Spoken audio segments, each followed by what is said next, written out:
Hello friends, it's Renee. And as you remember in part 1, I got the bed up in the attic and this room all cleaned out, and now it's time to start in the closet. As you can see, this closet was packed from top to bottom. So first I'm going to start by taking all the clothes out and putting them on the bed. As I'm working on the closet, my husband is going to be putting a second shelf up in this closet so she has more storage space. I'm helping an 85-year-old mom and her daughter who is battling stage 4 kidney failure. They have a full house, 4 cats and 1 very loved dog, and 2 closets that are quietly taking over their peace. The shelf I'm clearing off will go out in the garage, and I'll put a dresser in here from the garage. I'll also do before and after videos after each closet or room is complete.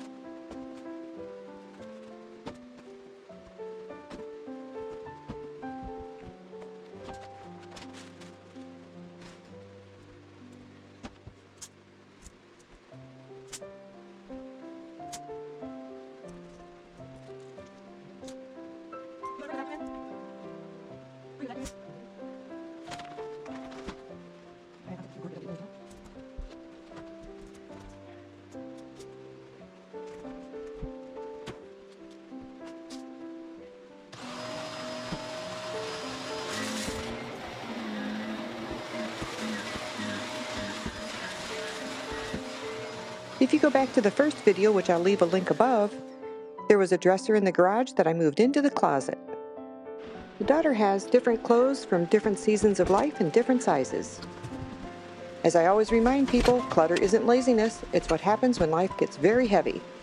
So today isn't about perfect, it's about breathing room. As the daughter sat in the chair, I asked, do you love it? Does it fit your life that you live now? Or would you like to bless someone else with it?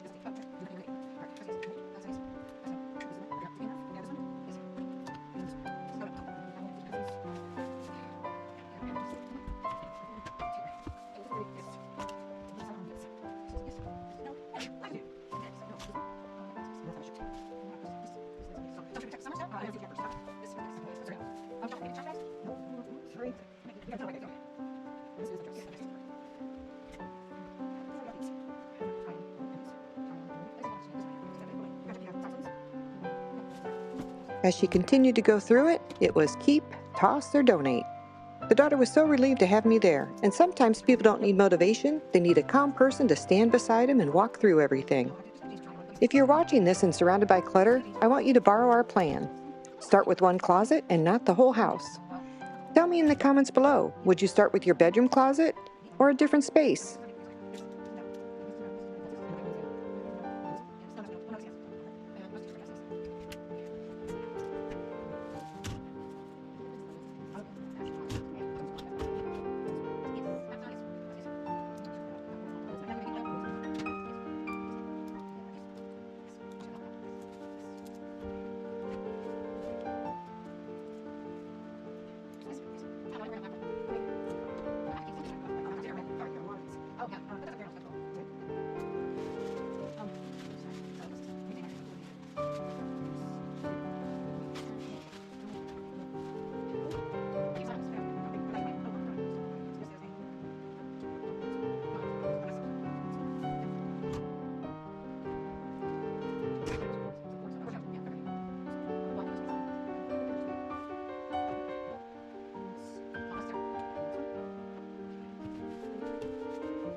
And here's the new second shelf. No Pinterest review, just real usable progress. Next up, I started on the bookshelf behind the door.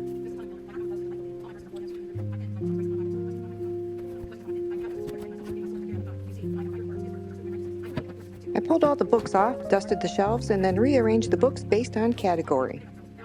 Don't forget to like, comment, and subscribe.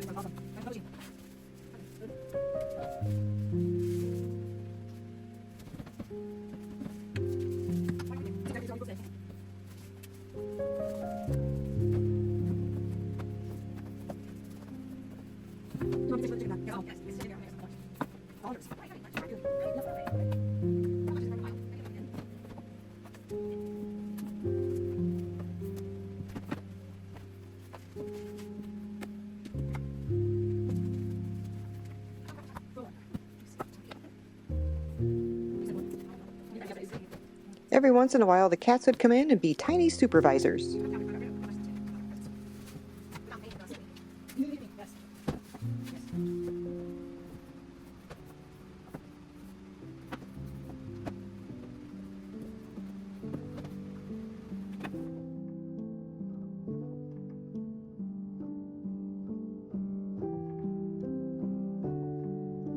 I made sure all of her Bibles were in one spot. Next up, the pet pantry closet. With 4 cats and a dog, this space had become mission control. Bags of food, treats from brands that they don't use, old leashes, and half-empty containers and cleaners. With a few simple shifts, I made sure that the daily pet food was either on the floor or waist high, and the litter supplies were on the lower shelves. I made several trips to the donation center. Stay tuned for part 3 where I tackle the attic and the mother's bathroom and closet.